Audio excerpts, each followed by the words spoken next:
Yeah. I'm on here with Montoya Gabrielle, and we've been doing this podcast, but tonight we wanted to go live instead of waiting to post it, because we're going to be talking about the George Floyd incident, and it has my blood boiling. So we're going to make sure that everybody can get in on this. So I'll say it over and over because people are still like logging on. Hey, Nish. Hey, Tiff. I can't see who that other person is, but hey, hey, Miss Wilma. But as people get on, I'll continue to announce it. Feel free to make comments, suggestions. I'm going to try to catch anything people say so I can throw it out there. But Montoya is about to go live from Instagram while I'm live on Facebook so people can get in on this conversation. So let me switch this. All right, Montoya. Yes. Hey, everybody. Thank you so much for joining us. This is such an important subject. Now, first of all, I just want to say that I just feel so heartbroken and sad about everything that's going on. This is absolutely unbelievable. But the sad part is I can't really even say that I'm shocked. You know what I mean? When I seen that, I was like, okay, they have killed another Black man. I can't believe this. So what I really want to say is the reason that I wasn't shocked is because I feel like this was a system that was set up to absolutely terrorize us and install fear inside of us. You know what I mean? I feel like the police department was set up to basically replace the KKK. I'm just being honest. Like, I went back and did research. I talked to my grandmother about this situation, my aunts who, you know, had to come back in those hideous days, which we are pretty much reliving some of the same incidents. But I truly feel like the police department is here to completely dehumanize us as Black people, period. As a Black woman, when I'm driving before this incident even took place, when a police car gets behind me, I start praying. I start calling out to the Lord, asking God, please let him pass me up. Because if he stops me, especially in a white neighborhood, I know that it can go all the way to the left. And that's what I don't want to happen. I mean, they are killing women, they're killing children, and they're killing men. It is hunting season out here on African-American people. Right. And I didn't get the memo that we are target practice. What the hell gave the police department the right to try and play God? You know what I'm saying? It doesn't matter if you fear us, if you don't understand the Black culture, you don't have the right to pull us over, beat us. You know what I mean? Because we didn't have, you know, because we had an expired driver's license. I mean, I've heard all type of reasons why they have killed us because we did this or we pulled out our phone too fast. Are you out of your mind? Nobody can ever pass judgment like that except for God. And it's just like, it's just crazy. But what people don't realize is that this has been going on in the Black community, you know, for years. It's just now starting to be filmed. And that's why everybody else is starting to be shocked. You know, I'm like, oh my God, they're so prejudiced, they're this and they're that. I had a neighbor tell me today, I'm so sorry, Montoya, I didn't know that the police were doing this. I'm like, well, you didn't see Rodney King a couple of years ago? You didn't just see what happened to Michael Brown? You know, I can go on and on. Are you serious? But like, people forget. I think people do forget. I think we allow them to forget, because I agree completely that it's systematic. But it's systematic. It's been systematic since day one. It's been systematic since slavery kicked in. This is just a new form of slavery. You know what I'm saying? But and I do. There's a certain part of me that feels like it's beyond the man who was just a police officer. You know what I'm saying? I feel like he done took one for the team. He just took one for the team just so he can kick off a whole nother race war. You know, this is very systematic. And that's why I wish that Black people would just start listening and come together and actually start plotting together. Because we got to put systems in place to protect ourselves. You know what I'm saying? They know exactly what they're doing. You know, it was to be able to boldly kill somebody in broad daylight while people are watching, like, what you gonna do? That takes us right back to being on the plantation when you had hundreds of slaves and maybe 4 or 5 white people on the plantation, and mentally we actually thought that we couldn't do nothing about it. You know what I'm saying? So that's why when people were saying, how were you just sitting around watching this police officer kill him? I swear, when I first seen the filming, I was like, okay, who gonna do something? Who gonna throw something? Who gonna distract the police so he can get the hell up off of this man? You know what I'm saying? That's the first thing it took me back to, that people could actually stand around and feel like they couldn't do nothing. That's how much fear that this new enslaved, the police system has in us, you know? But I really feel like that now everything that's in the news, everything that's on the TV has really gotten us off focus again. You know, now we dealing with people looting, people breaking into businesses and messing up everything. And now it's like, it's not even a focus on the getting justice for him again. You know what I'm saying? Now we got a whole nother thing we dealing with. That is so true. At what point do we just really just come together? Because I'm pretty sure George Floyd don't want you demanding justice in this manner. So how do we move forward? That is so true. I did actually see a statement from his brother saying that, you know, George wasn't that type of person and that he would have never agreed to this type of behavior. But at the same time, I have to say that I've seen grown men out there on the streets crying about this. You know, I've seen, you know, photos all on Instagram, Facebook, and social media where people are hurt over this incident. We don't know how to take out, you know, our anger and our frustration. Now, I'm just going to be all the way 100. When this first started, when they decided to kill Trayvon Martin, I feel like we should have went ahead and got it popping in. I feel like we should have started rioting and let these people know. Because what we did was we tried to take the higher route. We tried to kneel down, and they had a problem with that, but it did not work. And then they killed Michael Brown, and they just kept going because they saw that they could get away with it. You know, George Zimmerman wasn't even a police officer, and they allowed him to get away with murder.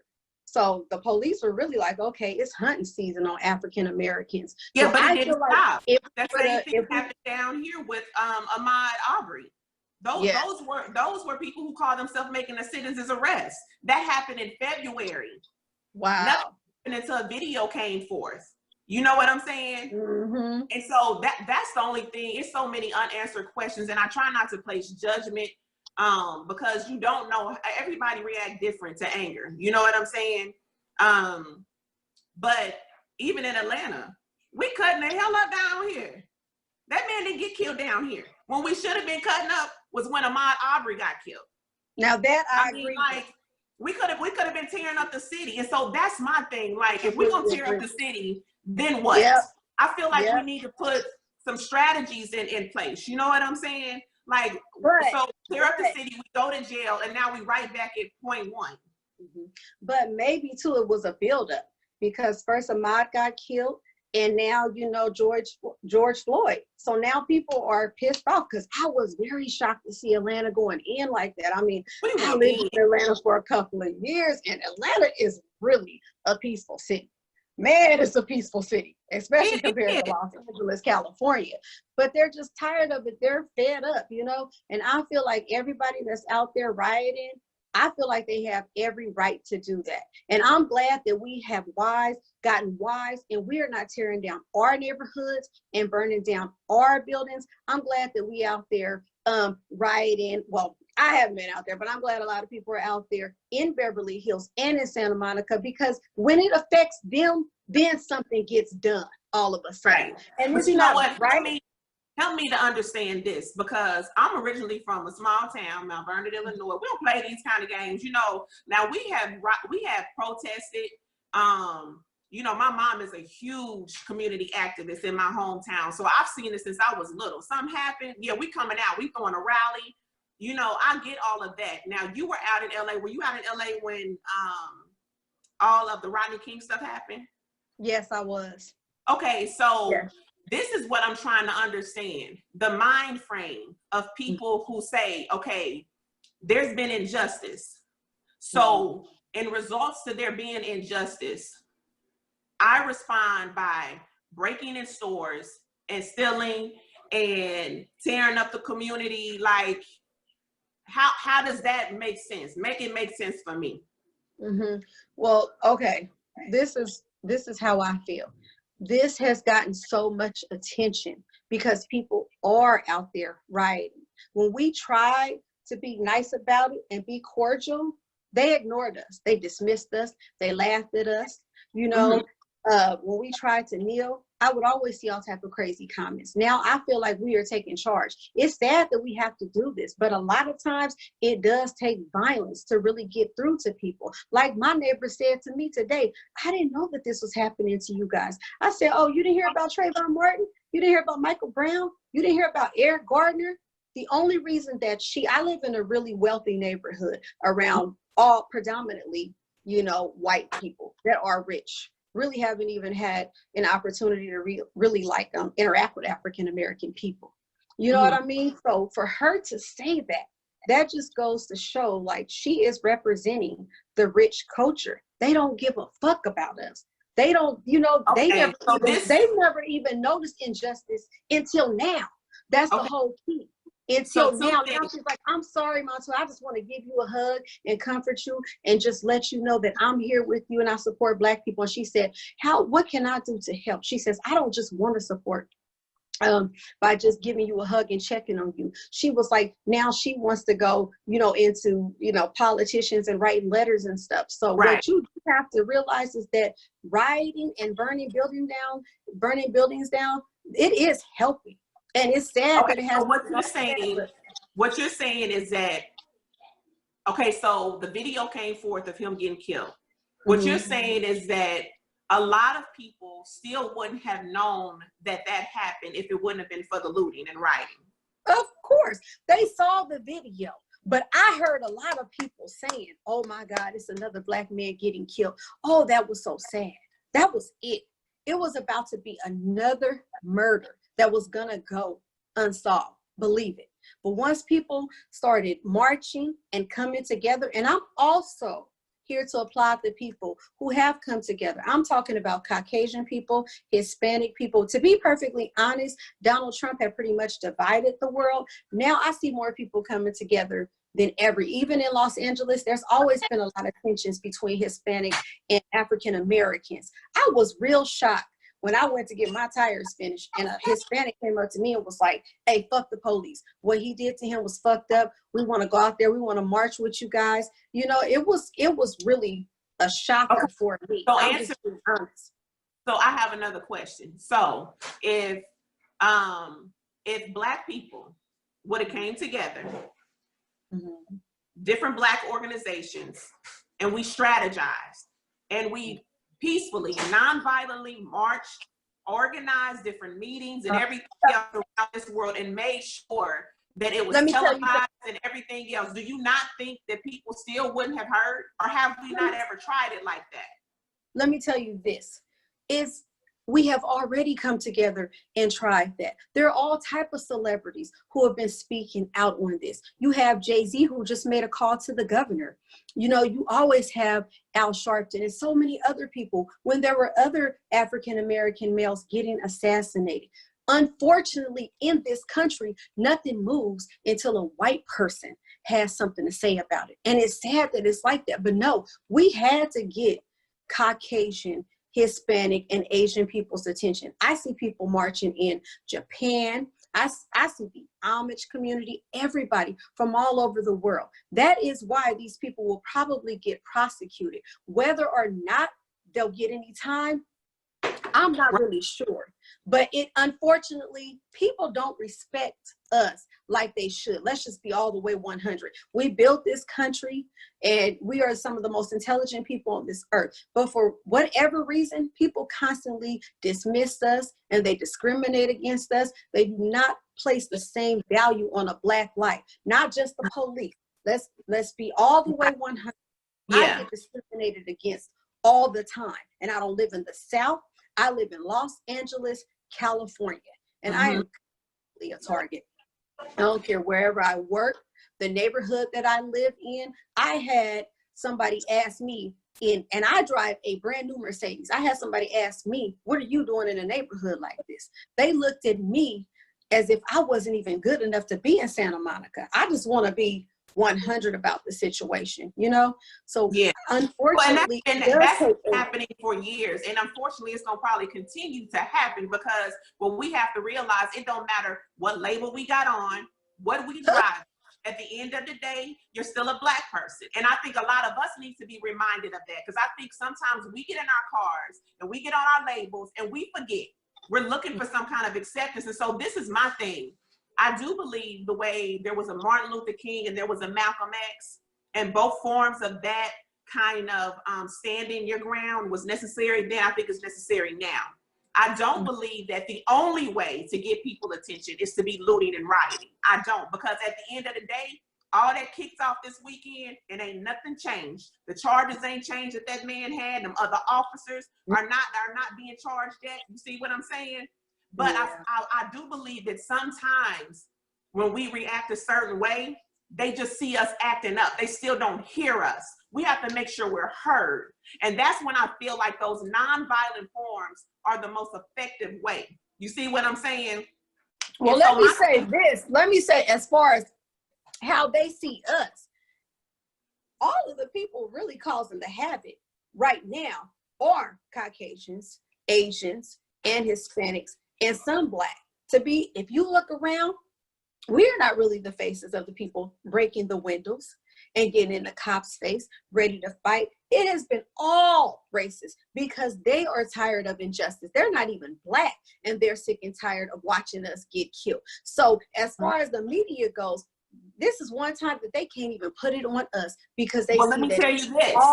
Let me tell you a little clip in the script. Now, when we talking about systematic, that's another thing. If we're going to say that we're going to come together and break in stores, steal stuff, vandalize stuff, we needed a plan B too. We needed to know what the next step was going to be, because they knew their next step, because we reacted like this before. So this stuff right here is predictable, okay? So what happened in Atlanta, we had found out that a lot of people who were down there rioting and vandalizing were white supremacy groups that were dressed up in hoodies and masks, so you really couldn't tell a lot of times if they were just Caucasian people who were there to help. But then they were breaking buildings and I mean tearing up buildings and breaking in windows and spray paint on buildings. And Black people were coming up like, hold on, we didn't ask you to do that. Why are you doing that? Who are you with? And they would take off running. You see what I'm saying? But they got systems in place. And even another thing I wanted to go back to was when you even talked about your neighbor and how she responded. I do want to clarify, because I don't want to make it seem like, of course, we're not generalizing people, and not all white people just don't care. And I don't think that she didn't care. She didn't know. And I think that's what we fail to realize sometimes too. We have opportunities to have a teachable moment, and we fail to take advantage of them. And what you done was taught her. You understand what I'm saying? You had a conversation with her. Because what we got to realize, a lot of white people, especially a lot of white privileged people, white people, period, ain't never had a Black bone. They've never been around a Black bone in their body. They not lived a Black life, right? No. And then a lot of white privileged people have never had any poor days. You know what I'm saying? No, so they don't understand what the big deal is. You know what I'm saying? When it comes to us acting up in a certain way. So I do think that we need to take time and make it a teachable moment. I've read a few Facebook comments where some of my Facebook friends make a comment, and they may have Caucasian friends that will make a comment on their post, and I applaud them. I applaud them big time, because most of them try to start out very patient and try to teach them, but if they get too combative, they go in on them. Yeah. Because that's the fine line between just being ignorant and not knowing and actually being racist. You know what I'm saying? Well, for me, I think that's the wrong approach, because in my community, they offer free yoga. You know, when you're in a wealthy community, they always have all these perks for the people, which is, like, to me, really sad. So when I go practice yoga with them, or when, I go to the different kickboxing classes, it's like I'm the only Black girl in there. And when I walk in, I feel the tension. I can see them looking at me. And then I'll bring my sister along. She's a beautiful dark-skinned girl, so they'll really be looking at us. And my sister will be like, "Oh my God, my twin, can you see this?" And so then they want to come and talk to us, and they want to see what's going on. And sometimes they'll make comments. They'll talk about, President Obama, but they always have to, like, pick some type of Black subject. And I told them, like, you guys can talk to us like human beings. You don't have to talk about Megan, who just married Prince Charles. That's what they'll bring up. I was like, you guys can talk to us. We know how to have a proper conversation that, you don't have to bring up other African-American people who are famous. You can just talk to us as normal human beings. We're normal. And then I will sit down and I will educate them, because they expect me to be. They expect my sister to be ignorant and crazy. And that's what I don't want to do. I don't give a fuck about what white people think about me.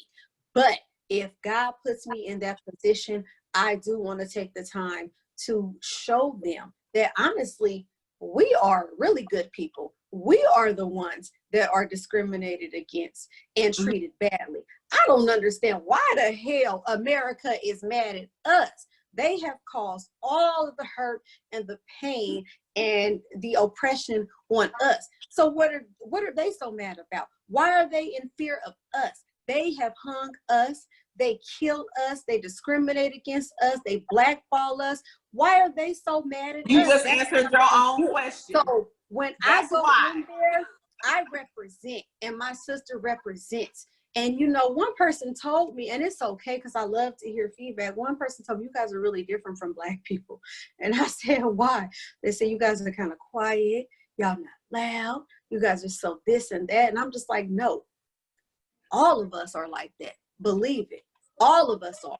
You guys are just watching the movies that are, portrayed, the negative images that are portrayed about us. Most of the people that I know have master's degrees, are educated, and for the ones that are not, they may not have a degree on paper, but they're more book smart than anybody. Period. Well, I got smarter a degree than anybody that I that. ever know that went to Harvard. That went to Harvard but University. none of that. My thing is, no, they shouldn't ask you to be a spokesperson for Black people. And not all of us are quiet. Like I said, but I have a degree and I'm very loud. But for them to make a comment like that, see, stuff like that, that's where we go completely different. Because I shut that down. Because like I said, it's a fine line between you being ignorant, so I'm gonna put you up on a little game. I'm gonna make this a teachable moment, right? Versus you feeling comfortable enough to make statements that are low-key a little racist. You know what I'm saying? So now you gonna let me know that I'm okay. I accept you because you're a little different. No, I don't need that. And then for me, like, I've been around different type of white people. The town I grew up in is predominantly white.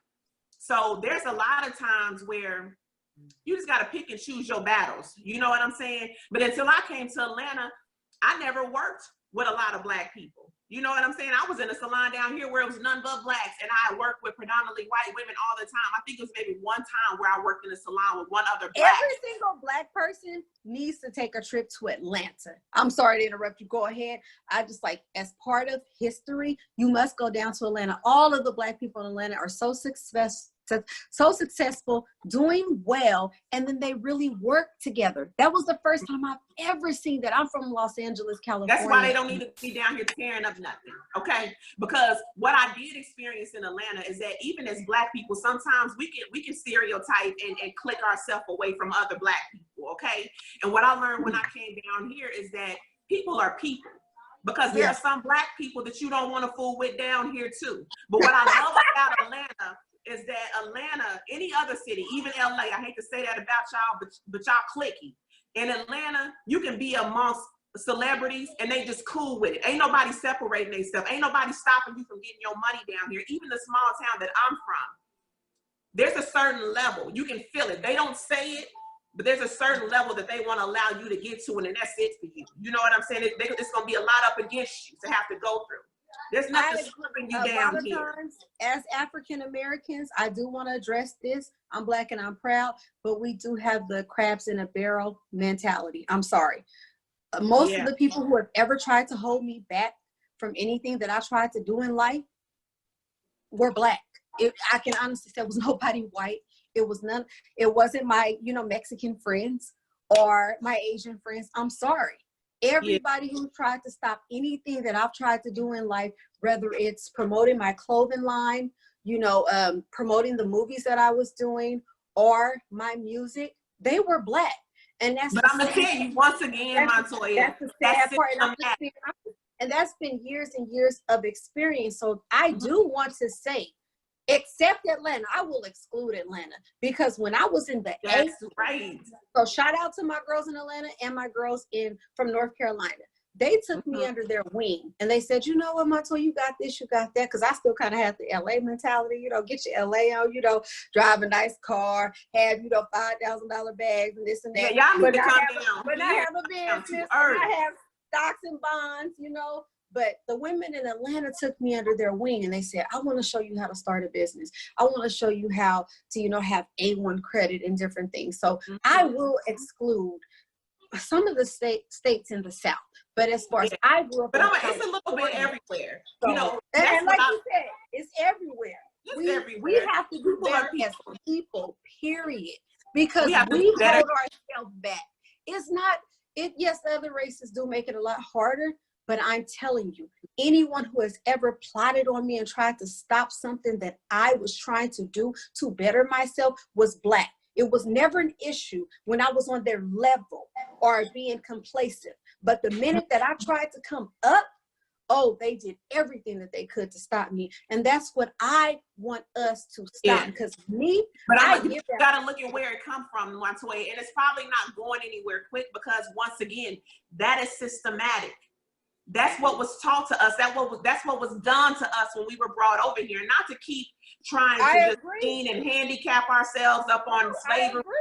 But once we realize where things come from, even in relationships, if I'm trying to build a friendship with you, if I know a little bit of your background, I can understand why you do the things you do, why you say the things you say, why you move the way you move. You see what I'm saying?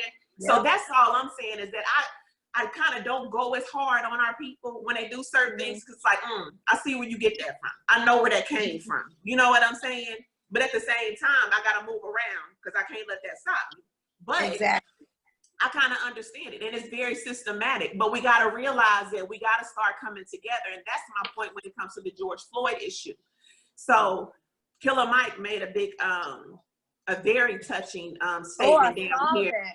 Girl, I'm talking about hurt. And so, like I said, once again, in Atlanta, you don't know what side of town to tear up because Black people own stuff everywhere down here. Okay, so my thing with everything that's going on, we do this kind of stuff. We come out, we'll do our lives, we'll make our comments, our big posts, and then after a few weeks and maybe a few months, then what? And I feel like as Black people, we have to come together, we have to stay together, and you got to do your due diligence. You know, like after all of this, or even before all of this, we have to check ourselves. Were we going to our city council meetings? Were we a part of a Black organization that brought us together to make sure that if something like this, we already had systems in place to get out there and attack our community and make sure that we came together? You know what I'm saying? It's like things like this will happen. We'll fuss about it, and then we go back into our own little comfort space and not worry about nobody else no more. You know, we get very selfish, you know, and I felt like that up until Obama ran for president.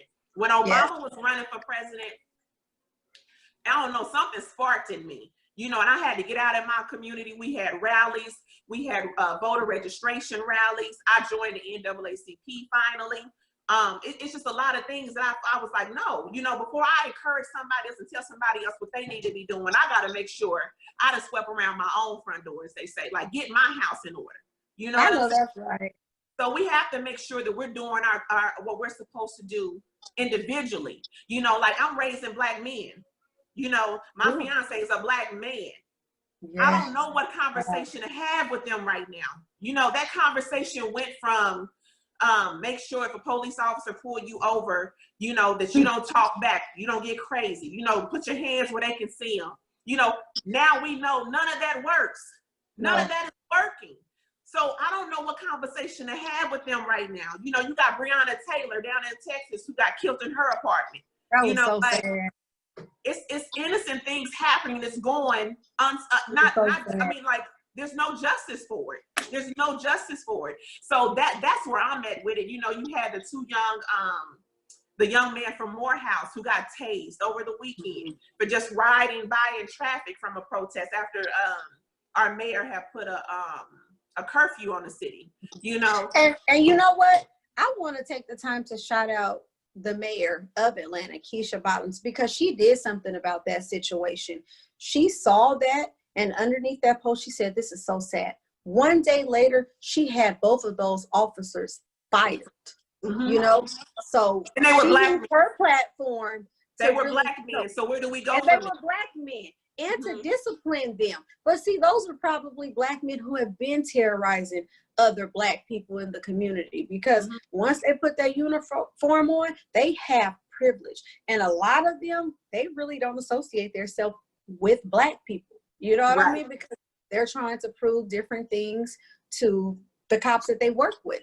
So I just want to applaud Keisha, because I feel like in all of the states, every single mayor has the authority and the power to prosecute these cops, at least fire them, and definitely give them some time in prison, you know, but they have just chosen to turn the other cheek pretty much. They just really care about African-American people, you know, and that's why on some uplifting, you know, on the uplifting side, we have Keith Ellis, which is the Attorney General in Minnesota, and he is black, and he's also a black civil rights leader.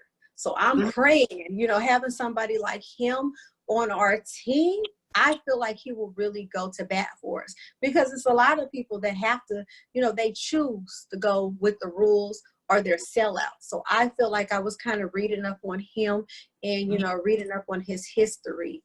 And I really feel like he's going to go to bat for us. We and have I a lot think of black leaders. But he's in Minnesota. You know, that's one thing about people. It's a very corrupt system. I'm always around wealthy people, and what they pretty much do is they come together, they blackball people. I predominantly work in the entertainment field, so they blackball you. You know, if this person doesn't like you, that person won't work with you. So I'm sure it's 10 times worse in government. Even if a person wanted to do something, I don't think that they would go against their neighbor or go against that person that they have to go play golf with every Saturday. Believe me, you know what I mean? So I feel like if we have somebody like Keith Ellison, who's black, and he's also of Islam faith. I'm a Christian, let me make that clear. But, you know, he's of Islam faith. So that means, you know, he's up there with, you know, Louis Farrakhan and everybody else. I really feel like he's going to see to it that African Americans, you know, get their justice. So on a lighter side, I do feel like we have somebody on our team in Minnesota. Right. And then just like him, and that's why I stated we have a lot of good black leaders, because we have a lot of good black organizations, a lot of good black leaders everywhere. So there's no reason why a lot of us who are feeling some kind of way, even if we're not in Minnesota, can be a part of these organizations, but just do the simple things, okay? Like our black men, make sure you got a valid driver's license or state ID. We're running around with suspended license and revoked license and then be like, why they stopping me? Why the hell you think they stopping you? You know, let's do the basic stuff so we can rule out any of that. Just like with the young man who got tased down here, there's no room for them to pull out any of the bogus stuff they usually do. Oh, well, he had a gun in the car. Oh, there was drugs in the car. Oh, he had priors. It's none of that. You know what I'm saying? And even for our black men that does have some of those issues, make sure you know your rights, you know, but at the same time, after we through looting, after we through breaking in stuff, make sure you keep that same energy and get to them polls, okay? Make sure you still register to vote, because that's the only way to change things. I know a lot of people be like, oh, voting don't do nothing. No. When you really see that it does, voting matters. Look who on he a voted local in. level. The local level, it really shows up. Now, a lot of people feel like because of the electoral votes with presidency, it doesn't do much. But when you see numbers changing, we used to see it all the time back in my hometown in Mount Vernon, where they may be like 7, 8 votes away from winning or not. You know what I'm saying? Like locally, it makes a difference. You tired of seeing people wrongfully prosecuted? Make sure you got the right DAs in there. Make sure you got the right prosecutors in there. You know what I'm saying? some of these seats that aren't appointed that actually voted on, you can make a difference with that kind of stuff, you know, but we don't do the things that we're supposed to do.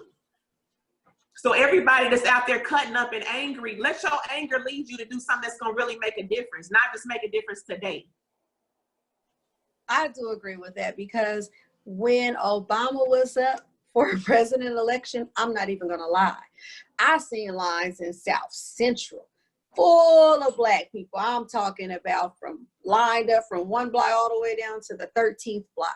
We were out there making sure that we were going to have a Black president, and not just African Americans, but, you know, also Hispanics. So yeah. I do agree with you. I think that we got taught a really good lesson. We did not take this serious. We thought Donald Trump was a joke and that he was not going to win. We didn't put that same energy into, you know, going to vote as we did with Obama.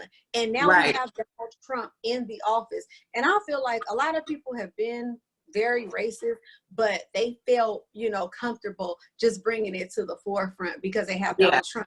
He's installing Make America Good, you know, great again. You know what I mean? So people are just absolutely bold. So, you know, we have to definitely make sure that we do go out there and vote. And I definitely think that this is going to push us to do that. You know, I guarantee you that, because we need to vote his ass out.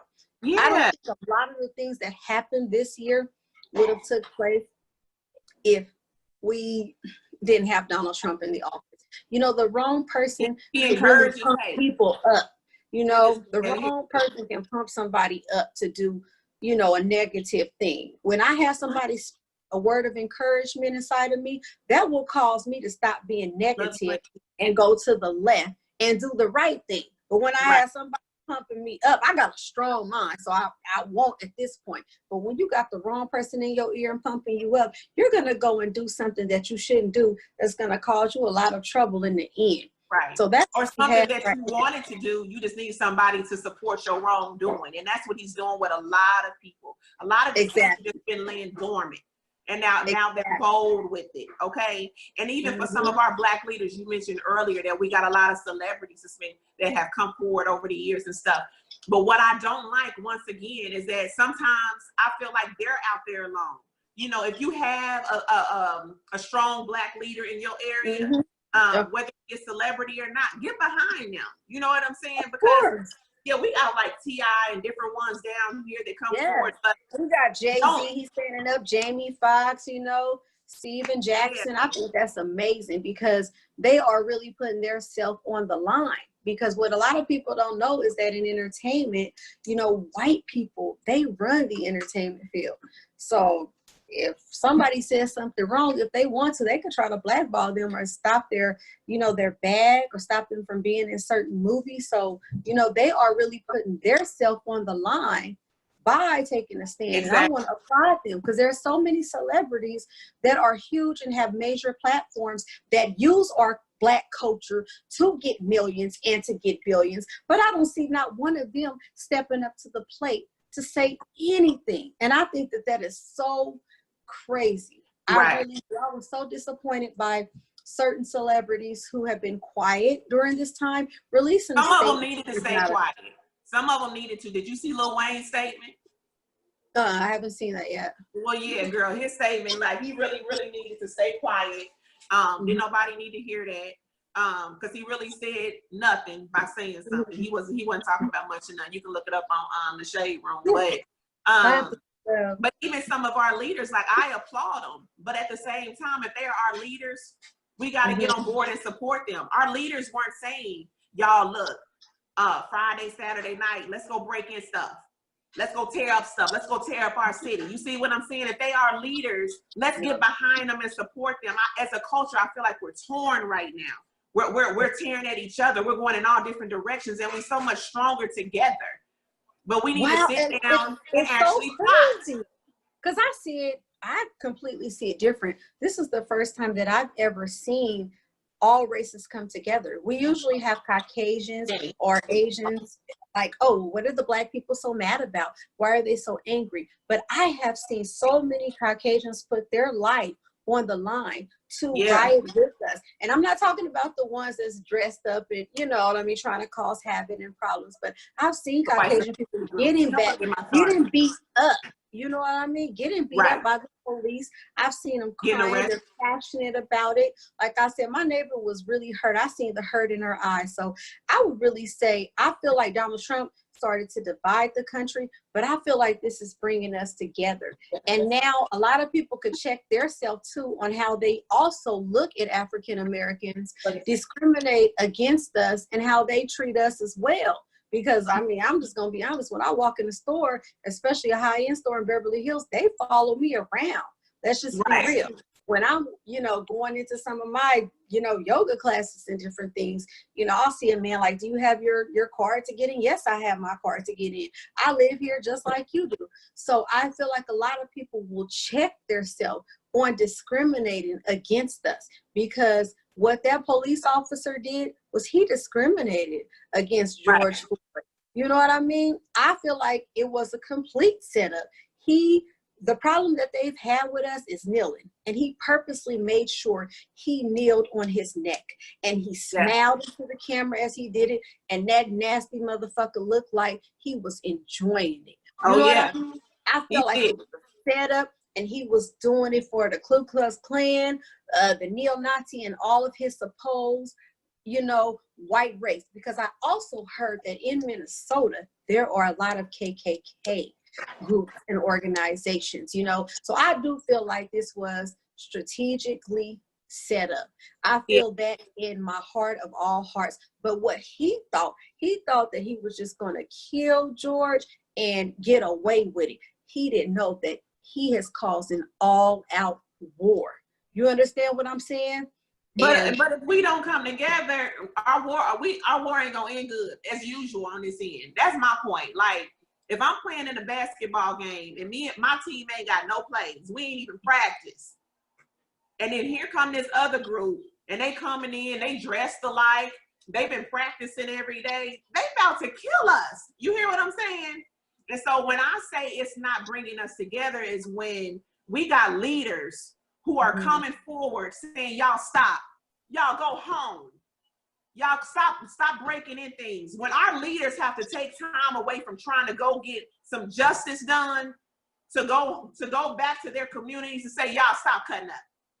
You know what I'm saying? If we go home, you better believe they're gonna get acquitted. They will not even get tried. You don't have to go home. We have no choice but to keep going hard. I feel like keep rioting, keep burning down all those high-end buildings in those high-end neighborhoods so that they will give a fuck, and we will see them go to trial. Because one arrest is not enough.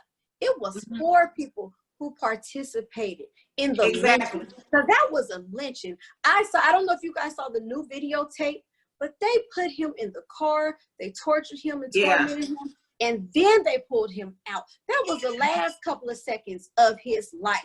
That was a modern day lynching. This was organized and this was planned. We cannot take this sitting down. I'm sorry. Keep rioting, keep going hard until America hears us. It was a total of 21. It was at a total of 21 cities that had a bunch of looting and rioting. And ever since then, now when the looting and rioting started, he was charged with 3rd-degree murder. Ever since then, I ain't seen it go to 1st degree. So this is my thing. I feel like it's tearing our community up. If we strategize, even if you want to be a part of a group that says, y'all, we gonna burn up stuff, we gonna tear up stuff, wouldn't it make sense to do some research to figure out who own the damn buildings you gonna tear up? You know what I'm saying? Like, we down here tearing up West End and downtown where a lot of Black people own stuff. It took people waiting to Sunday to go in front of the governor's house where you could really make a difference. I'm not saying go home and do nothing. I would never say that. But what I'm saying is strategize. Even if you want to be a part of a group that's going to tear up something, make it make sense. That way our Black leaders and our Black people that's in these courtrooms and in these systems trying to fight don't have to pull away and say, hey, y'all, this is messing up my whole plot. This is messing up the system and the structure that I had to get justice. You see what I'm saying? Well, I will say this. In Atlanta, it's a loss completely to burn up the city because just like you said, everything in Atlanta is Black owned. Out here in California, it's a win to burn up Beverly Hills and Santa Monica all the way because they're Is that the owned areas by they burning up? rich, wealthy. We are not burning up South Central like we did in the riots. Inglewood, not one Black business has been affected. They're out there burning up Rodale Drive and Melrose. And I think they should keep going. And I've also seen that in the other states. We have gotten wise, period. Now, as far as the I was about to say, because it's predominantly Black, so it's a loss to burn killed, anything out there, period. when Mike I'm not Brown gonna lie. got killed, St. Louis tore up with Florissant. They tore up some of their own communities, their own buildings. You see what I'm saying? And so everybody ain't doing it with the same thing in mind. And I'm gonna tell you this, me and Monty were having a conversation, and because I'm just really trying to understand the mindset of people who feel like this is the way to go, you know. And he mentioned that people may feel like, okay, well, if you didn't hear us before, now we're gonna show you exactly what we could be doing. You know, like we law-abiding citizens, we don't do much. We just try to make us a good living, live our life, yada, yada, yada. But if y'all want us to show y'all what we really could be doing by tearing up y'all areas, y'all businesses, then this is what we'll do. We'll show you what we could be doing. So I even understand that aspect of it to a little bit, just a little bit. But I still don't understand like why we're not coming together collectively. If one of my sons or one of my family members, period, got killed that I'm close to, the way George Floyd did, it does not help me fight for my loved one if the rest of the people in my house go out here and start cutting up and going to jail. Now I gotta leave from going down here to make sure he get prosecuted to go bail you out of jail, or to come make sure you ain't down here breaking in one of my units. You see what I'm saying? It's distraction. It has to be some structure. I'll bet you this. I bet you'll see a difference in this case than you will in all the other Black cases. I bet you they'll arrest their ass, and I bet you they will get some time in jail because we went out and we rioted and everybody participated, you know, in protesting. It will be some type of discipline. Now, will we probably get the discipline action that we truly want as African Americans? I don't think so, because America does not respect us. But unfortunately, it's like Martin Luther King said, a riot is for the voice of the unheard. People will not hear us. So we have no choice but to burn down buildings and break. No, we have a choice. We have a choice. But let me tell you, we've done that. You know what I mean? We've kneeled at football games and everything else. No, and this is what I keep killing us. I bet you a police officer. I bet you a police officer will think twice before he kills another Black person, because he'll think about what he may cause. I bet you that. Now, I'm not saying they're not gonna racially profile us and stop pulling us over. I'm sure they're gonna talk to us crazy when they pull us over. I'm sure they're gonna do that. But what they won't do, I think that they will not kill us. I can take a ticket. I don't want to. It's not right. But what I'm saying is, I can't go into la la land and just believe that people are all of a sudden gonna start respecting us. I've been a Black woman my whole life and discriminated against by a whole lot of people. So I have to be 100. I can take a ticket. I could take a couple of nights in jail. You can go get a lawyer. But when you're dead, that's just it. It's just the end of your life. You can't come back from that. That's right. I say keep rioting until these motherfuckers do something about it. And when they go to court, if they get off, riot again and make it 10 times worse. But keep going until we get justice. Martin Luther King and them didn't stop until he got justice for his people. And they had it way harder back then. But he had peaceful marches, and he stood for something, and they heard his voice. He did have peaceful marches, and we tried to have peaceful marches. I don't believe so. Let me tell you the difference. And they took it as a joke. No, let me tell you the difference. You know, after Trayvon Martin got killed, over 35 other Black people got wrongfully murdered by the police. We did the peaceful stuff. No, It let me does ask not you this. work. After Trayvon Martin, how many marches did we do? How many collective marches did we do across the world? Honestly, we did a whole lot because I participated with almost every single last murder. So we did a whole lot. Until when? And Until I when? would see the cops laughing, and I would see them laughing. This is a joke to America. These people go home to their big houses and nice neighborhoods. They laugh and they say, "Oh, it's just a bunch of ends." You know, it's just a bunch of ends out there marching. This is a joke to them. I say keep protesting. Of course I will love peaceful protests, but I'm from LA.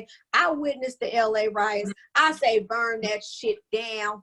And you know what I mean? After we burn shit down in California, you know, we got a little bit of peace. Y'all got fires anyway. It ain't affecting y'all. Y'all got hella fires anyway. But sometimes you have to take that measure. And I mean, that's been in history, even with Martin Luther King. It's sad that it has to be like that. But see, I don't like using Martin Luther King name in vain because he did not do this. And I'm gonna tell you one thing he was consistent. It didn't matter if they had got justice in one area. He still marched. And so that's the difference that I see in it. I see that when stuff happened with Trayvon Martin, we had people who were very upset, who really felt the pain, who really was like, okay, we got to get out here.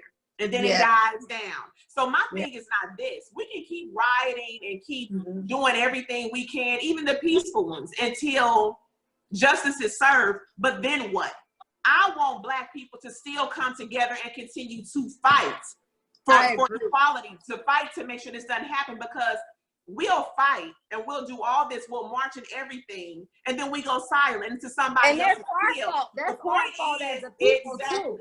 That's our fault as a people. We have to keep going because after you win, you know, one thing, you have to still keep pushing forward because if you let it die down, people get comfortable. Okay, Black people have went silent. Let's go out here and do something. That's right. So I completely agree with you. I do. I think we definitely need to continue to change. I read today where they're trying to start a petition for the George Law, which will give, you know, numerous amount of years if you decide to basically kill someone because of their race.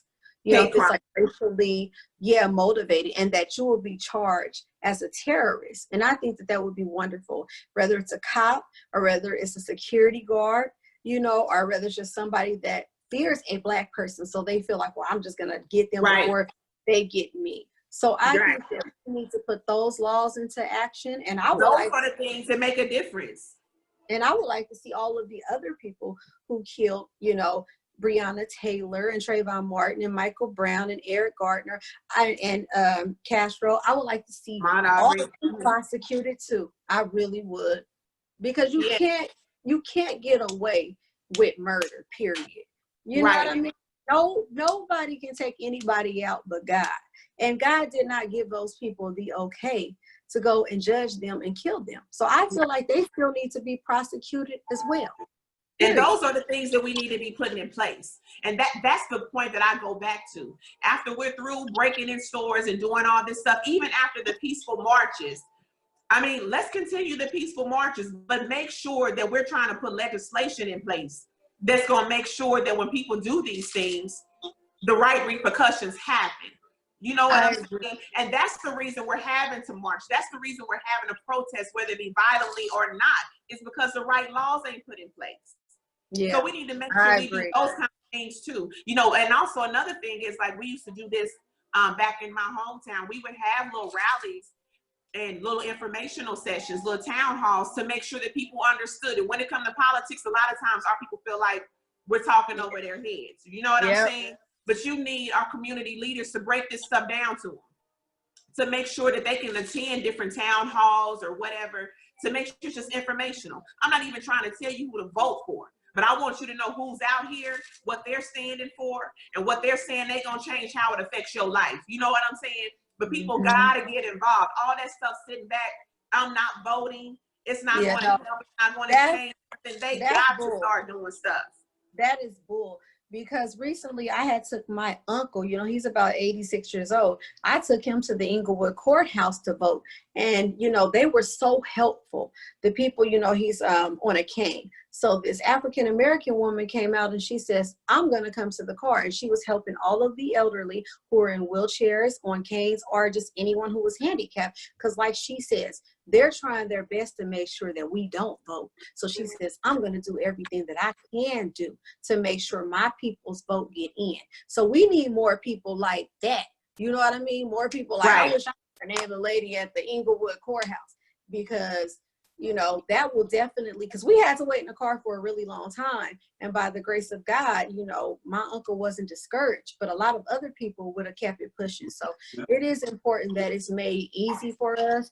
And then we have to have a made up mind too, like that we're going to get involved in this stuff, no matter how long we have to be there, no matter how tired we are. Because, you know, I work with someone who is a politician and she is so fired up about this, like on an everyday basis. You know what I mean? Yeah. So we have to be fired up about it too if we want to see change, period. Yeah. And, you know, and it could be any of us, you know, even watching the press release tonight, when the young man who went to Morehouse, he spoke this evening, the one that got tased over the weekend downtown. You know, just looking at him and the girl that was in his car, in the car with him, like, I got that was so sad. That made like, no sense. Girl, it was ridiculous, but I was in tears because it could be anybody. Them kids was just out getting something to eat and got caught in traffic, you know, but Mayor Bottoms had put in the curfew for 9 o'clock and it was like a little after, but okay, tell people to go home.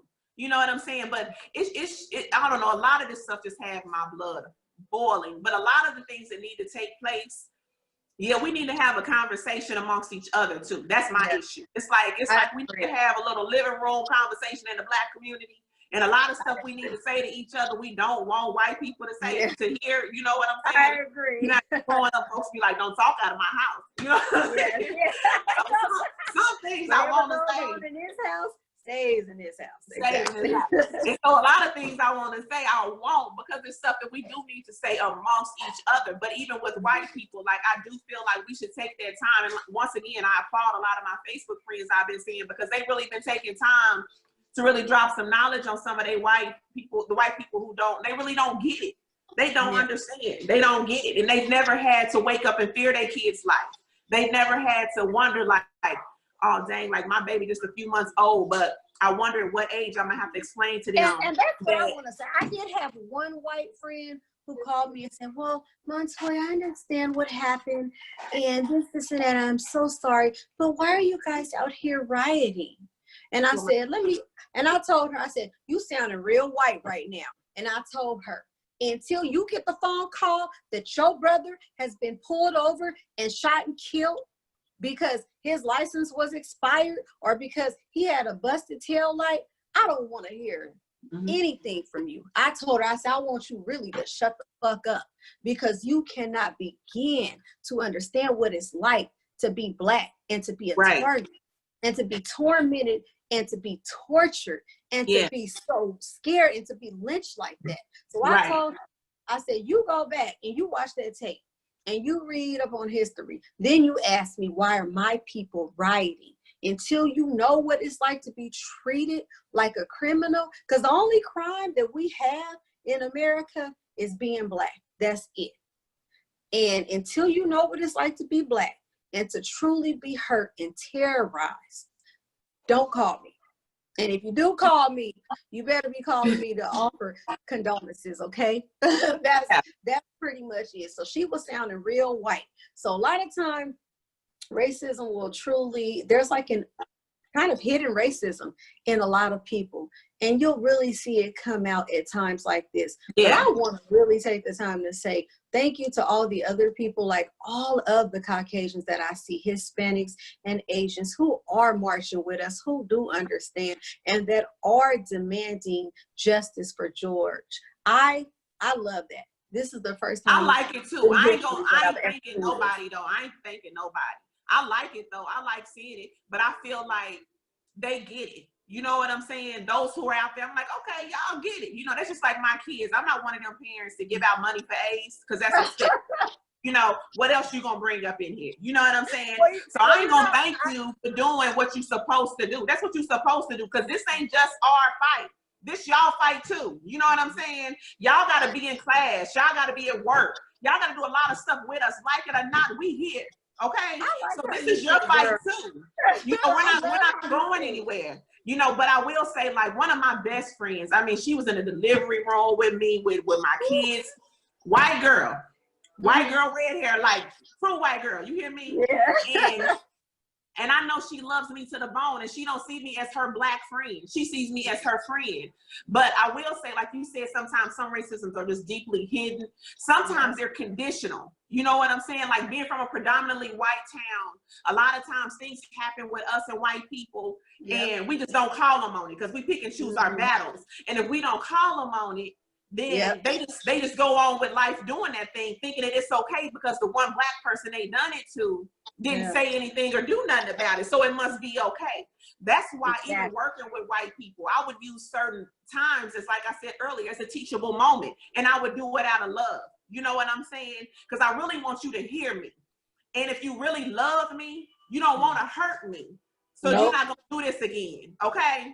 You know what I'm saying? But even me and my white friend, we would go through stores and stuff, and I would catch different stares, like, oh, is she with her? The same stares I'm guilty of, because I used to, when I would see white older people with their little black or biracial grandkid, I'd be like, what they doing with that little boy? You know what I'm saying? Oh my God. Like, don't put out an Amber Alert. But that's when interracial relationships and stuff was new, and it was like, oh my God. But it was when me and my friend went to a Walmart together, because she's into crafts and stuff, and I don't even know if she would remember this. If she watches, she gonna be like, oh, that was us. But me and my Bethy, I call her my Bethy, we were at in Salem Walmart in Illinois, and we got ready to walk through the Walmart, and as we left out of the Walmart, she was like, oh my God, like she was almost in tears, and she an easy crier anyway, but she couldn't believe that she was getting the looks that she was getting. And me, I was so used to getting them, I didn't even think nothing of it, you know, but she was getting looks like, oh my God, she with that black girl, she with that black girl. And she was just about in tears, like, how are people looking at me like this? Why are people looking at me like this? And she didn't even get it until we were almost out of the store. And it's like, oh, this is why they looking at me like this. This is crazy. It's almost like she was like oblivious to people being racist like that. But she really wasn't looking for it. You got camera issues? Yes. Girl, I know. That's right, Nisha Pooh. Voting is important.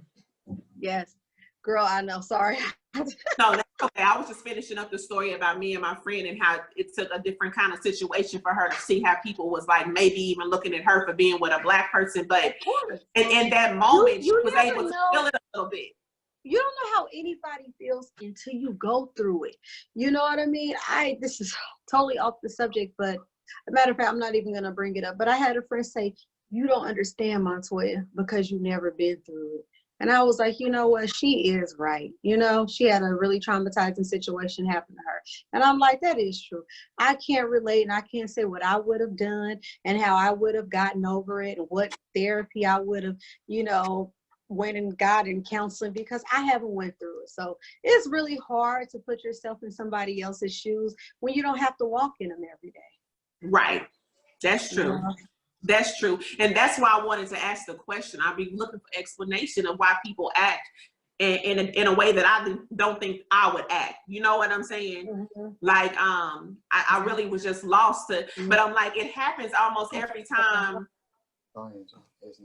Almost every time somebody gets killed unrightfully, you know, not by a police officer or something like that. It happens almost every time that people want to riot or loot. And I'm like, somebody make it make sense to me. Like, I never get it. Like, I just really want to understand, like, why. So that was my question. I get it, because, you know, I guess that's that California in me. I did see the LA.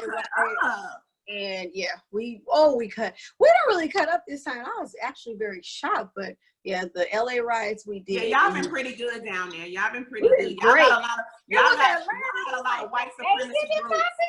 Yeah, y'all had a lot of white supremacy groups faking as protesters too. Y'all had a lot of it out there. That's why I say it's systematic, and we gotta start seeing it for what it is and just quit reacting. I do agree with that. And I don't appreciate them taking this opportunity to make us look worse than how America already sees us. I think that that's messed up. But what I do love about it is that it's coming to the light. A lot of people know that it's white supremacy groups. You know, if you look at all of the pictures and a lot of the media footage, it is the Caucasians, you know, really. I think some of them really genuinely are hurt. Because honestly, if you have a heart, you have to be hurt. That was a human, not just a black man. You have to be hurt. If it was the other way around with any other race, if I seen something like that happen, I would be crying and I would be hurt and I would be reaching out to people, seeing what it is that I can do to help. Right. So you have to be heartless not to care, period. You got to be heartless. That's a whole human, you know. And exactly. I don't know, like, I was thinking about that too. Like, what could have been going through that man's mind while he was sitting up there putting all that body weight up on that? Well, he's not a man, he's a monster. That's why. This man has had 18 other cases filed before this happened. 18 complaints about him being racist, but that's not it. He killed 2 other Latino men. He killed 3 other men. I don't know if they were definitely not white. And he killed them in a car, in a chase. I think it was like a car chase. He killed them. He ran his van into their car. Like, this man is obviously working for Nelson and the white supremacy. And he looks like he works for the white supremacy. Look at him. I know. But we also have to remember too that I'm a person that don't go along with conspiracy theories. I don't like to put it like that because some of them are so real that it almost makes me fearful. You know what I'm saying? It's like it hits too close to home. Like, okay, you might be right, but I don't want to think about it, right? So when we were about to shed light on what's really going on in the world. You know, but listen, when we were about to shut down I just want to let you know, for some reason, it's not letting me log back onto Instagram. It just cut off. Do you know why, Matt? No? It's not showing up. It's not giving me any options to go back live. It won't let us go back live. So we'll keep it rolling on Facebook and Zoom. We'll keep it rolling, and then you can put up snippets off of the Zoom call because we got the Zoom call is still recording. So, okay, good. But before we got ready to shut down before the quarantine in Atlanta, because I think we shut down, beauty shops were one of the last ones to shut down. And we shut down, I think, March 21st. But a lot of my clients we're going to get guns and ammunition. And I kept saying, like, y'all really think, oh girl, we was not playing. The stores were lined up. Montez, you know the name of the store. It was Cabela. I think it was Cabela. Girl, the line was outside. You know, I mean, like, people were lined up getting guns and ammunition. And I'm like, I told one of my clients, I said, I think it's because if we get low on food and stuff, people gonna start cutting up. They're gonna start robbing folks and everything else. People want to be ready to protect their loved ones. Her husband then said, no, y'all better be prepared. It's a race war coming. Y'all think it's a game. A race war is coming. Like the president, or he kept saying that. He kept saying the president gave too many hints. Y'all better be ready, locked and loaded. And I'm like, what? How you see that? But in the midst of all this corona stuff. Sad. That is so hard. That's why the police officer probably took one for the team. Yes, I said he probably took one for the team. They assigned him to probably do that, to kick off something. That's why I say we have to be very careful how we respond to this. Because they want to respond in a certain way so they can kill more of us. They can now I see what you mean. You see what I'm saying? So we got to be very, very careful, and we got to plot.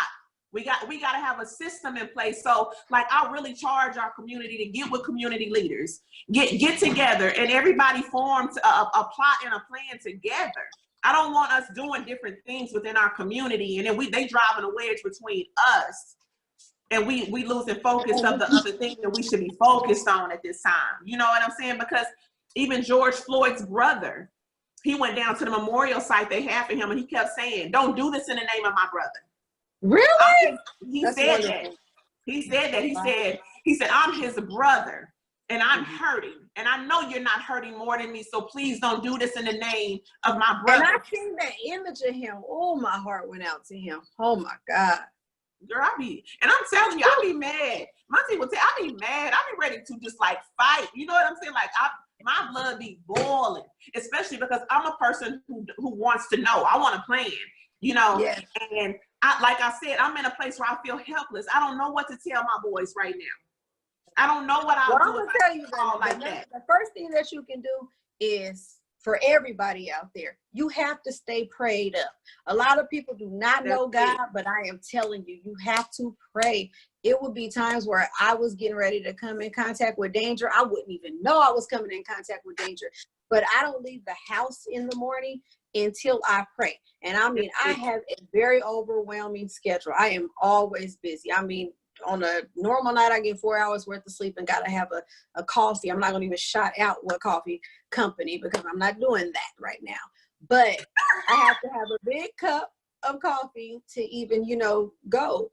But I don't leave the house without praying because you don't never know what you're getting ready to deal with. That's right. What danger is behind the corner. So even if you don't believe in God, this is a time to really start believing in God. Find higher power Every day and seek God, because I would have never made it without God in my life. And like I said, I'm always in all kind of crazy situations because of the people I hang out with, because I'm a rapper, I'm in the entertainment field. So I feel like I'm just putting myself on the front line with a bunch of craziness. But because I'm a praying woman, I had my grandmother who prayed for me years ago. My mother prays for me. And I have all the women at the church praying for me. God definitely stopped a lot of,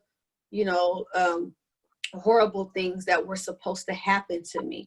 Because like God says, no weapon formed against you shall prosper. So the weapons will be formed, but they won't prosper. So whatever you do, even if you don't believe, this is a time to pray.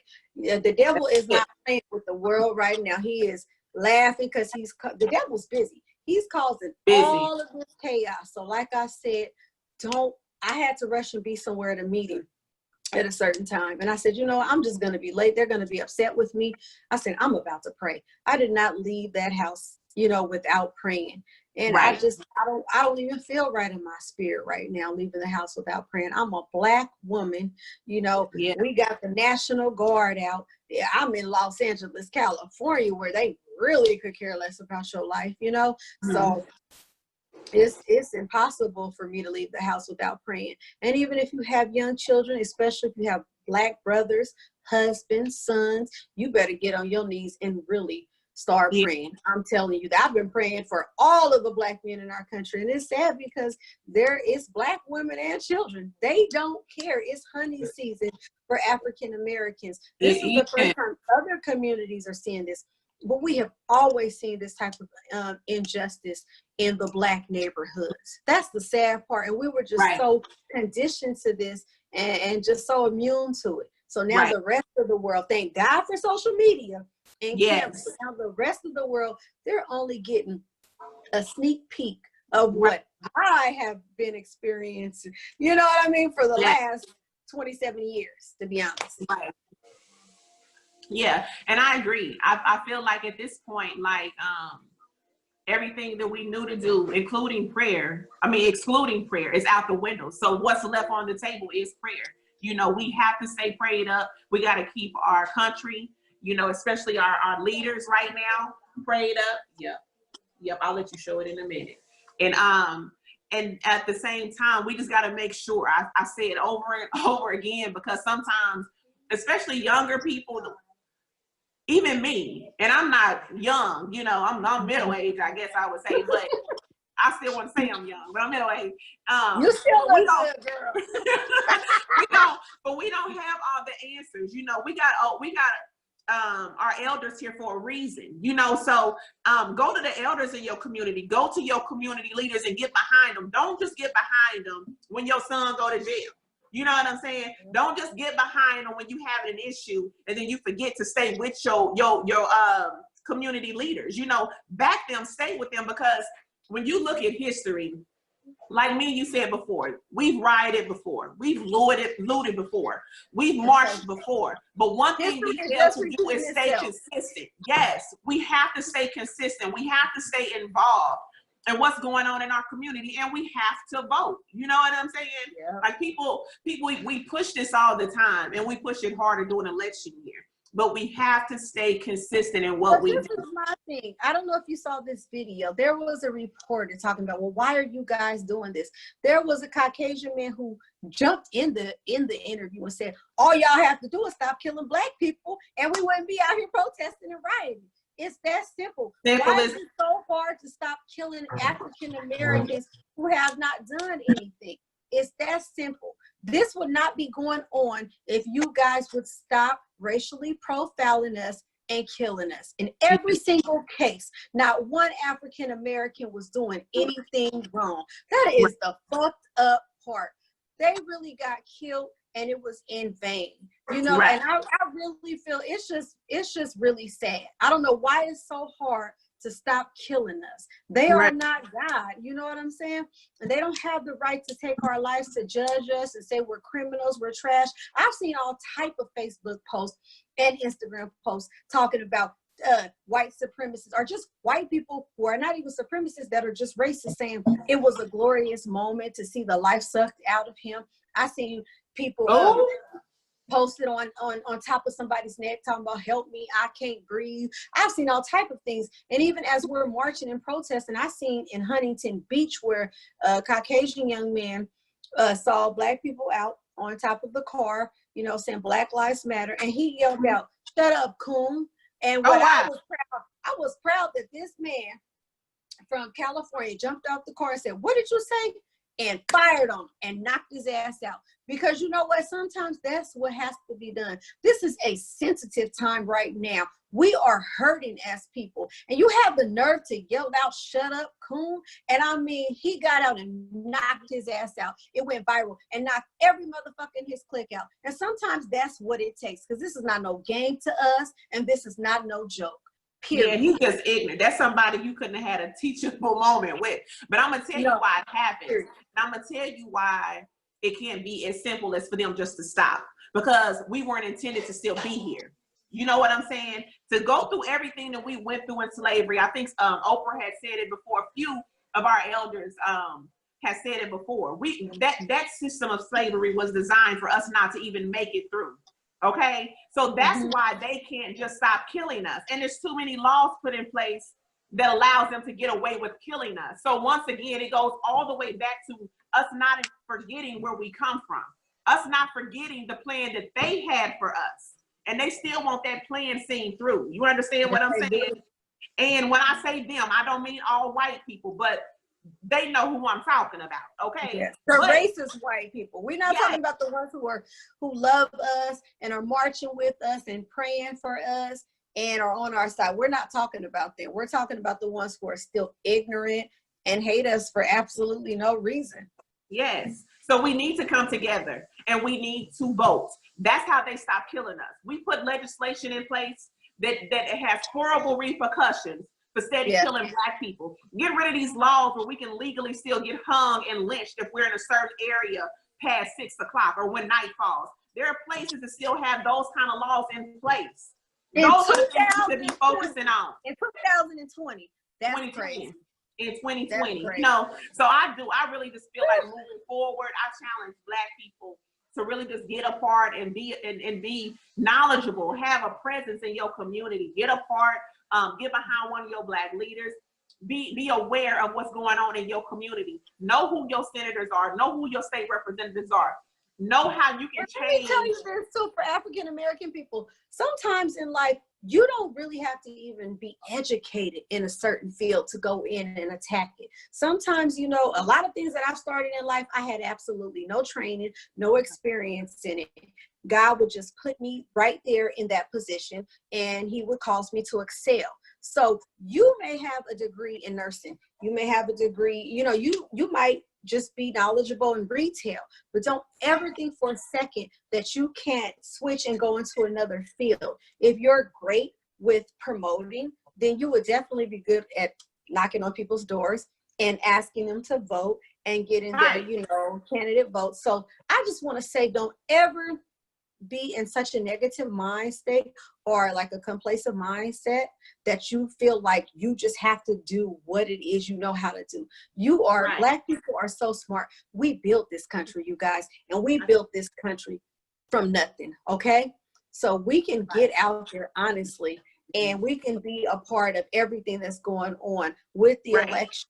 And when they see one African American, now when you see somebody out there represents you that looks like you, that will cause you to want to go vote, and that will also cause you to want to be a part of it.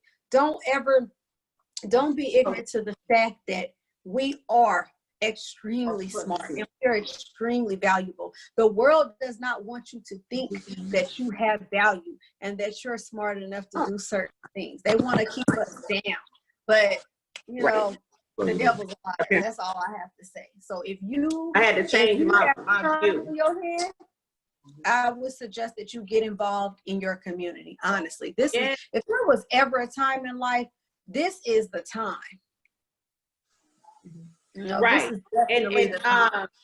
And you know, my thing is ask questions, open your mouth, because what I will say is that I used to feel like, even before I joined NAACP, I used to feel like, oh, well, they don't do this and they don't do that, and I wish they'd done that.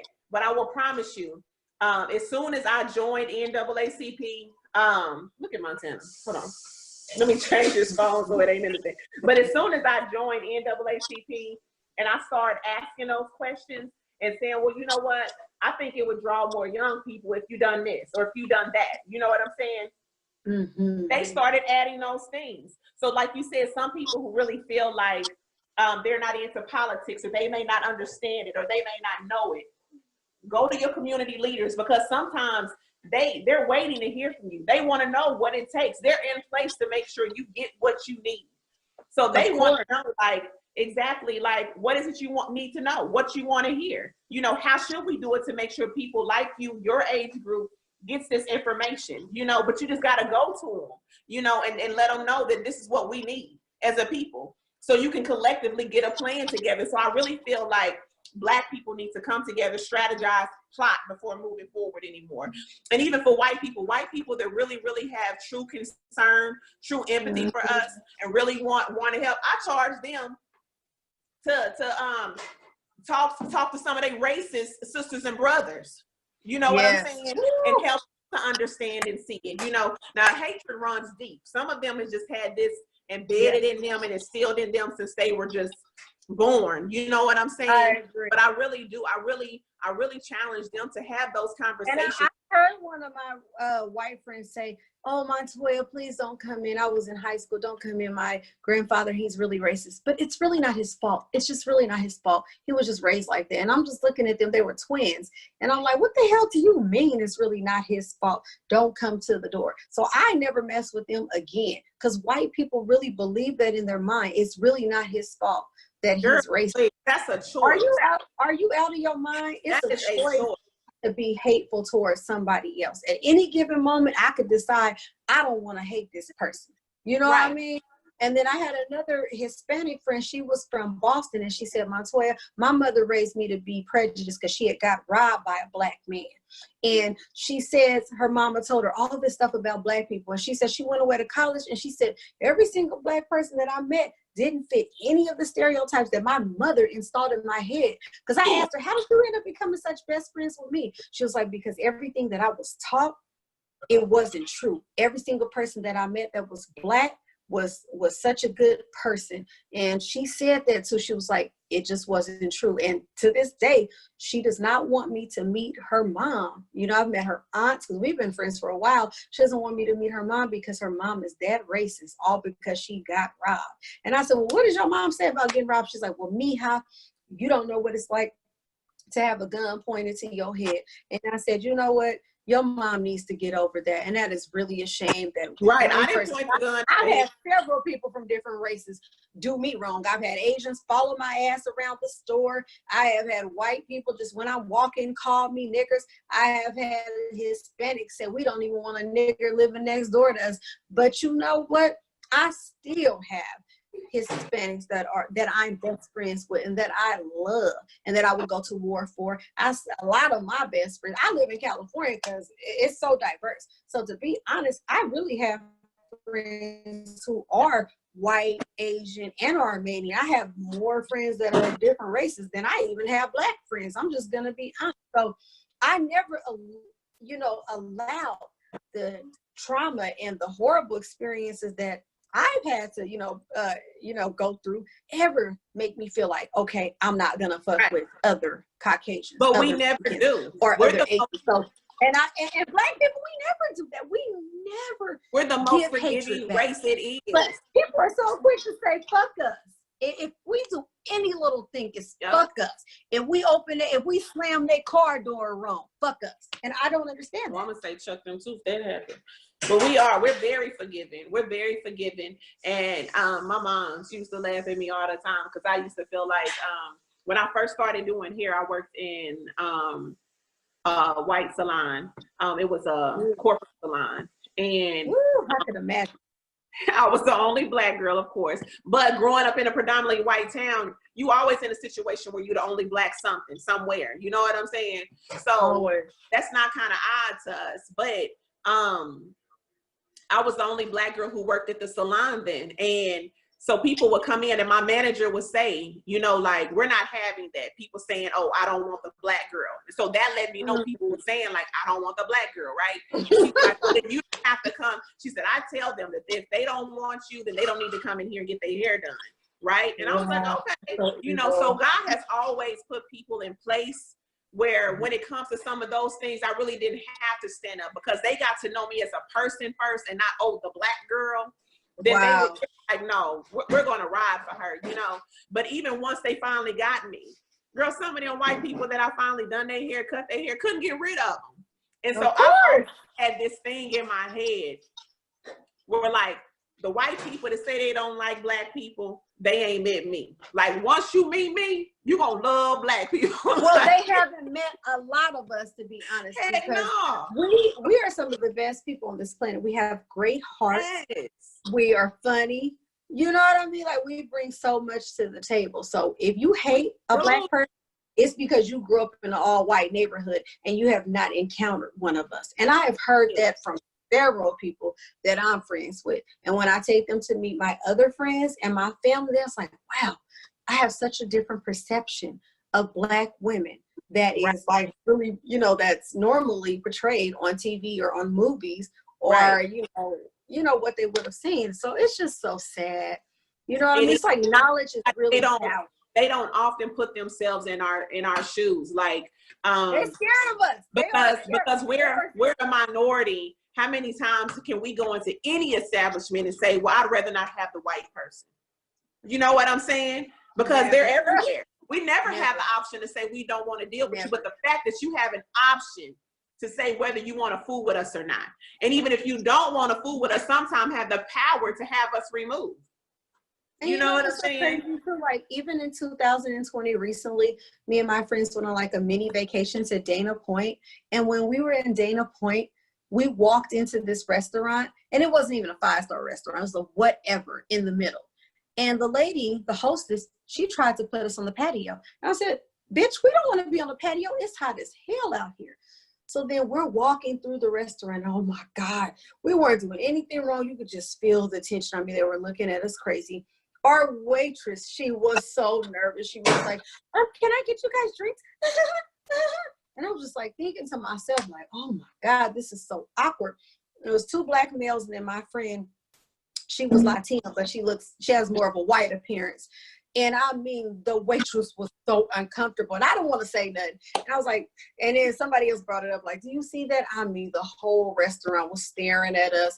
They did not want us there. The waitress was so uncomfortable taking our order. And I'm like, damn, how are you so uncomfortable just serving us drinks and food in a not even 5-star restaurant? But it's because we were in Dana Point, which is predominantly white and it's rich. And I'm just like, damn. And before the coronavirus and before this even took place with George Floyd, I was like, now, 2020, and you just scared to serve us, scared to let us come in your restaurant, you know? Right. It just the looks.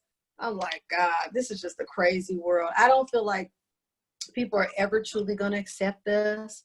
You know, I don't sense it. And it's sad to think like that because I'm a woman of God. I have a lot of faith, but I just don't think people will ever change their views on African Americans. And it's really sad because at the end of the day, they're missing out.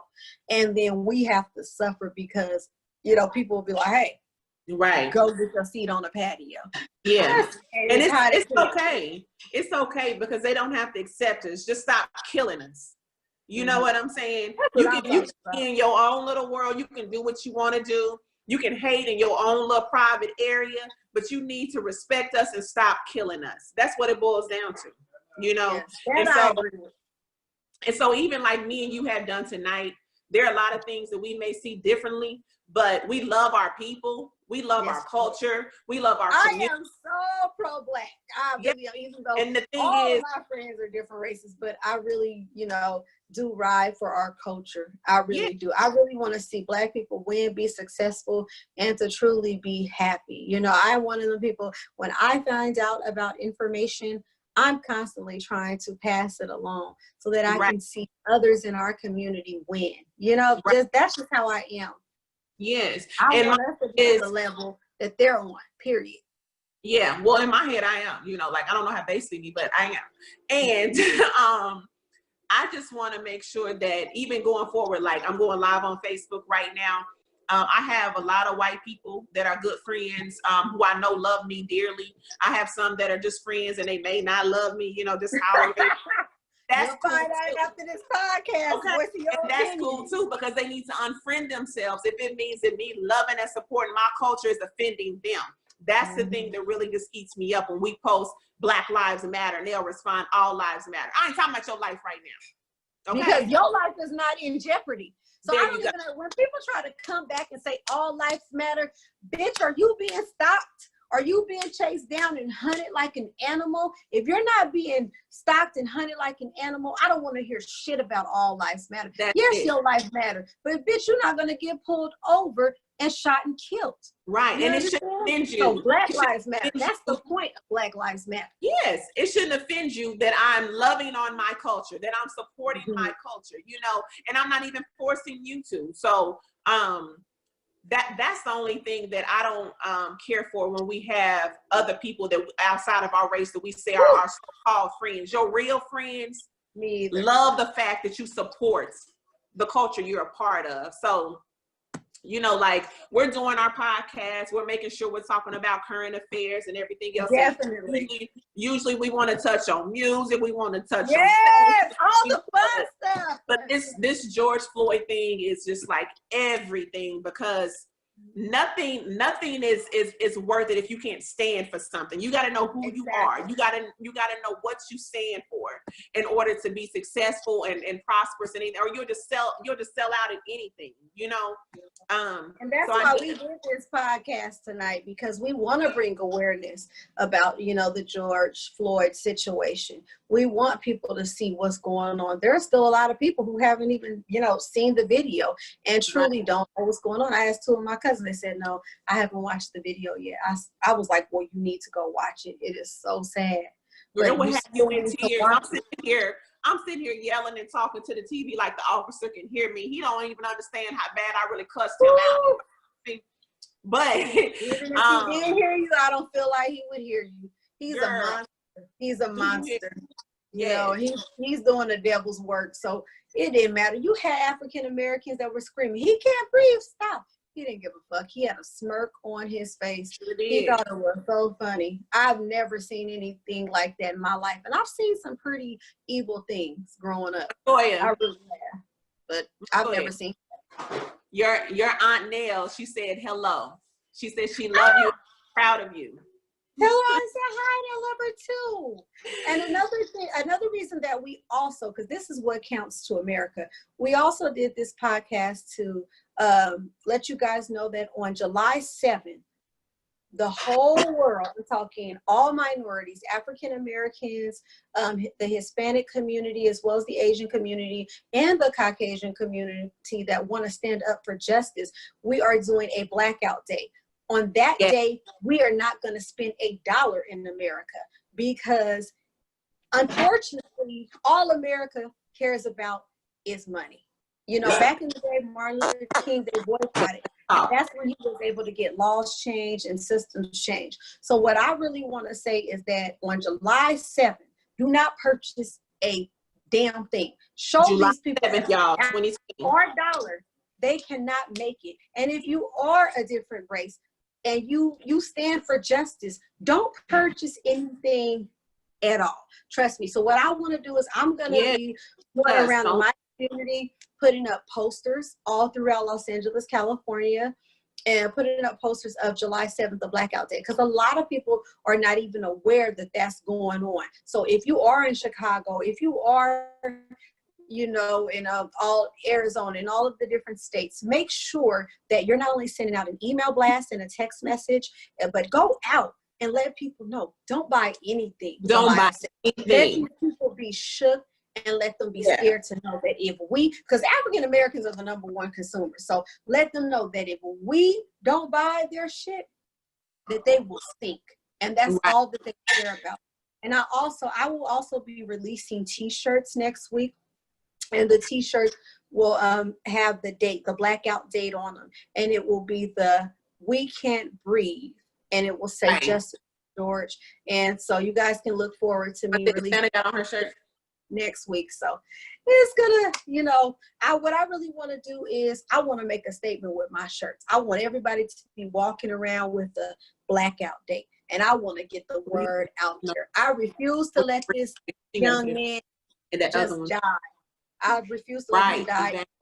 I'm going to get this word out. And I'm not just selling them in, you know, the Black community. I'm going to be selling these to a lot of my neighbors in, you know, certain neighborhoods. Because I was one of my neighbors today, she's like, "Oh, I haven't even heard about the blackout day." So I want those people too who are spending hundreds of thousands, you know, I want them to know we cannot buy where we can't eat, where we're not respected. We can't do that. Right. I feel like we can get killed. I love the law for July 7th, but I really feel like we needed to really do a whole week. That's my own personal opinion. I feel like we needed a whole week of not purchasing things. So you can look forward to my t-shirts coming. Rest in peace to, you know, George Floyd. My condolences go out to him, his family. I'm really hurt about everything that happened. I couldn't even concentrate the last couple of days because I just can't believe that this is really happening to us as Black people. And just watching him, it just really hurt me. Like I couldn't even sleep for the last couple of nights. So I'm not going to let him die in vain. I'm going to continue to speak out about this situation. I'm going to have my t-shirts. And I'm going to make sure as many people, even if I have to give some out for free, I want everybody walking around with them to say justice for George. Because people, they need to feel this. And they don't need to ever forget about him and anyone else who have lost their lives to racial profiling.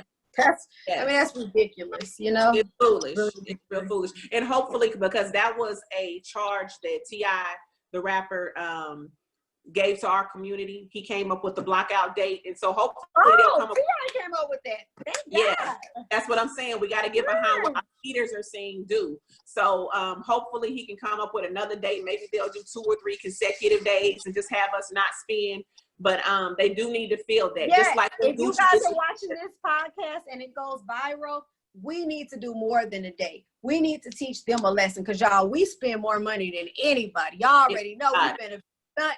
So let's do a week and let's really show them how much the minority dollar will affect, you know, their status. If we decide that we're not going to spend anymore, they'll rethink hurting us and harming us because all America cares about is money. It's sad, but it's the truth.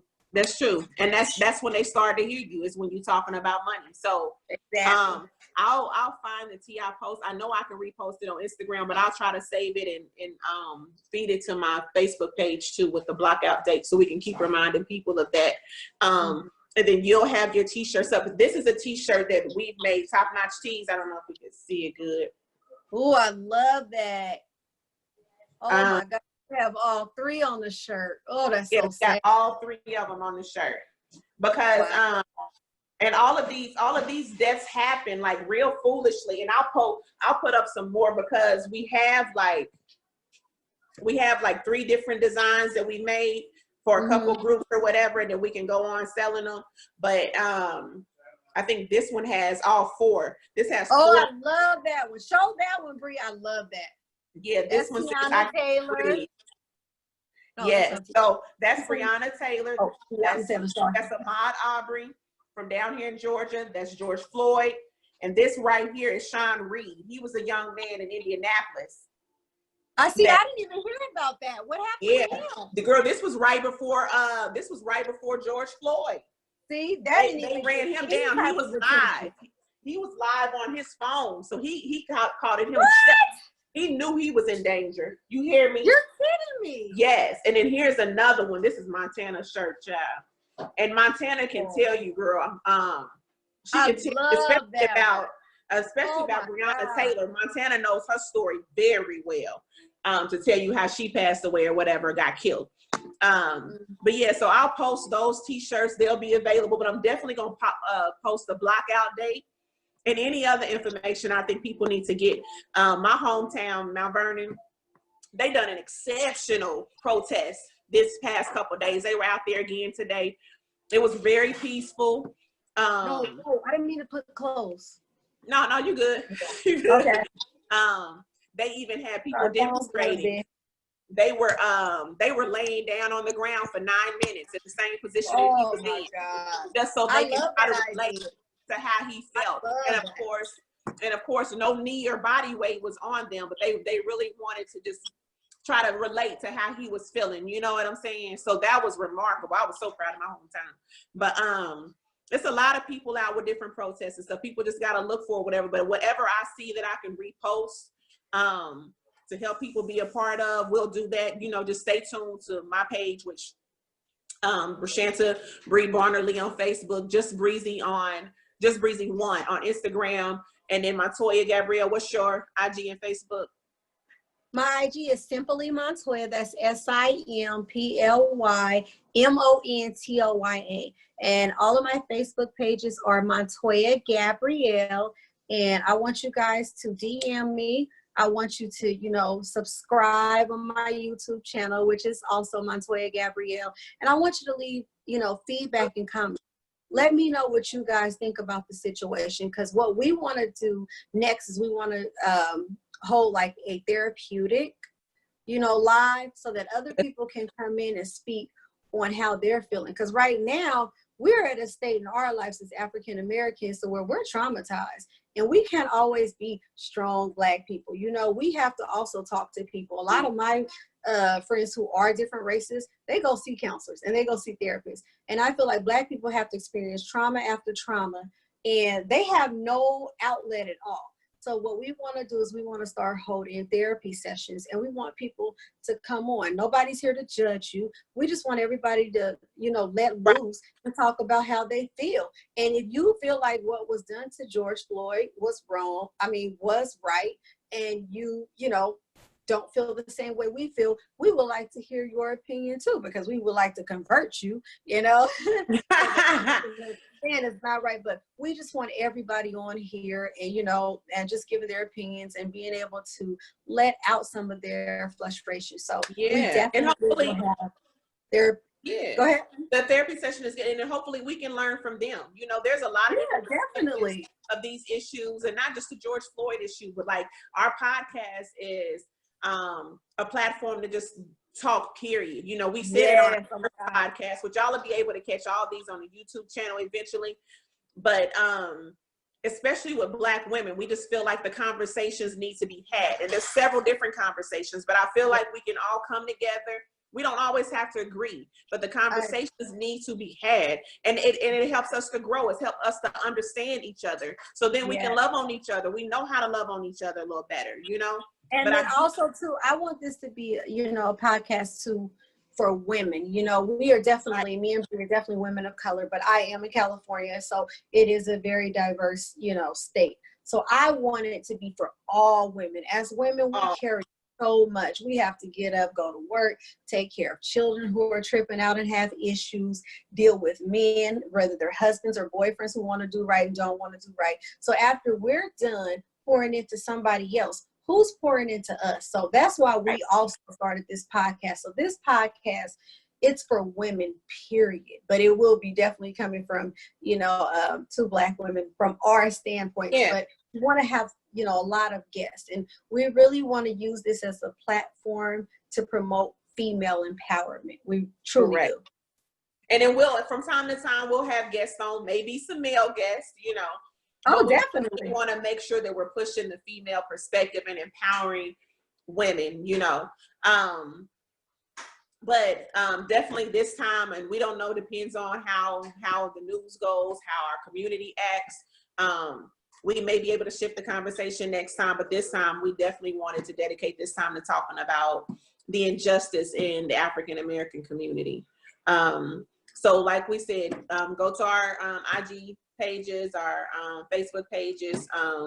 We're gonna try to keep putting information out regarding different information. It's just helpful, whether it be rallies or protests, or like we stated earlier, the blockout date, anything that we think can be helpful. So just stay tuned to that kind of stuff, and then we'll post when the next podcast will air, because like Montoya stated, we're going to post the podcast, which is recorded, but we want to go live every now and then with the podcast so we can get feedback from other people.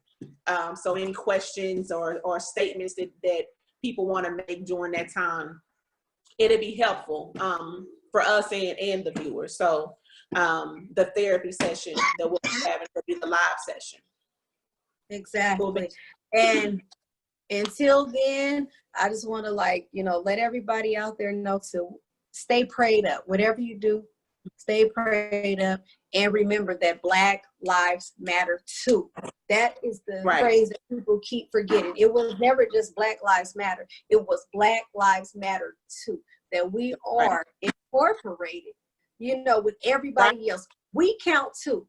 You know what I mean? You can't just go around killing us, discriminating against us, and hurting us. We are people too. God put us on this earth. He created us, and he does not make mistakes. So learn to respect our lives, period. Right. That's right. Yeah, and that's all I got to say moving forward. Definitely stay prayed up. Make sure you look at what your local leaders are doing. Try to work with them. And make sure you register to vote. Go vote, everybody. Go vote. That's the most important thing, y'all. For real. That's the biggest thing. Okay, look, everybody is at home quarantine, so you don't have any excuses, okay? No. Go ahead and register to vote, for real. Because we need to vote Donald Trump out. Yeah, and I ain't gonna lie, because of this coronavirus, I already registered and applied for an absentee ballot, because I just don't feel like standing in line. So if if you know that I'm not, and I don't want to be people. They kill me not exercising social distance like that. It's like I want to wear a hula hoop around me and be like, just stay. Don't. If you come closer than my hula hoop, you out of bounds. But yeah, fill out an application to get an absentee ballot. But there's no reason why you can't go and vote. So there you have it. That's what we have for today with the world issues that we want to, right? From the A to LA. So we'll let y'all know once the YouTube page is launched, and we want y'all to go subscribe. But until then, we're going to try to go live again soon to get everybody views and perspectives. So y'all stay blessed, stay prayed up. We love you. Gabrielle, baby.